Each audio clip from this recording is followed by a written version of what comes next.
ஏன் விக்கல் வருதுன்னு தெரியுமா? விக்கல் அதாவது hiccups இதை சயின்டிஃபிக்கா synchronous diaphragmatic flutter அப்படின்னு சொல்றாங்க.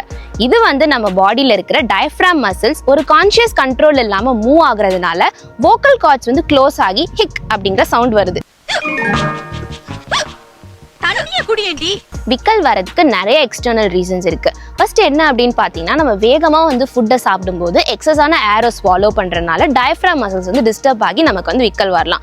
அது மட்டும் இல்லாமல் சில டைம் அதிகமான எக்ஸைட்மெண்ட் இல்லைன்னா எமோஷனல் ஸ்ட்ரெஸ்ல இருக்கும்போது நர்வஸ் சிஸ்டம் அஃபெக்ட் ஆகிறதுனால கூட விக்கல் வரலாம்.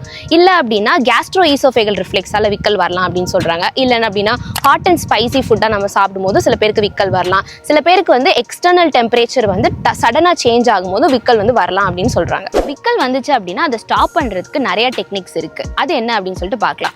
ஸோ ஃபர்ஸ்ட் டெக்னிக் என்னன்னு பார்த்தீங்கன்னா ப்ரீத்திங் டெக்னிக். நீங்கள் நல்லா ஸ்லோவாக டீப்பாக ப்ரீத் பண்ணி பார்க்கலாம். இல்லை அப்படின்னா கோல்டு வாட்டர் எடுத்து அதை நீங்கள் ஸ்லோவாக குடிக்கலாம். இல்லைனா காகிள் பண்ணலாம். இல்லை இப்படியும் உங்களுக்கு சரியால அப்படின்னா ஒரு டீஸ்பூன் சுகர் இல்லை அப்படின்னா பீனட் பட்டர் அதை எடுத்து நீங்கள் சாப்பிட்டீங்க அப்படின்னா உங்கள் வேகஸ் நர்வ் ஸ்டிமுலேட் ஆகிறனால கூட விக்கல் ஸ்டாப் பண்ணலாம். ஒருவேளை விக்கல் 48 hours மேலே உங்களுக்கு இருக்குது அப்படின்னா அது chronic hiccups அப்படின்னு சொல்கிறாங்க. இது கூட சில பேருக்கு ஸ்வாலோ பண்ணுறது கஷ்டமாக இருக்கும், வாமிட்டிங் இருக்கும், அப்டாமினல் பெயின் கூட இருக்கும். இந்த மாதிரி கண்டிஷன் எல்லாம் ரொம்ப சீரியஸான கண்டிஷன். ஏன்னா உங்களோட நர்வஸ் சிஸ்டம் டேமேஜ் ஆயிருக்கலாம். இல்லைன்னா ஏதாவது சென்ட்ரல் நர்வஸ் டிஸார்டர் இருக்கலாம்.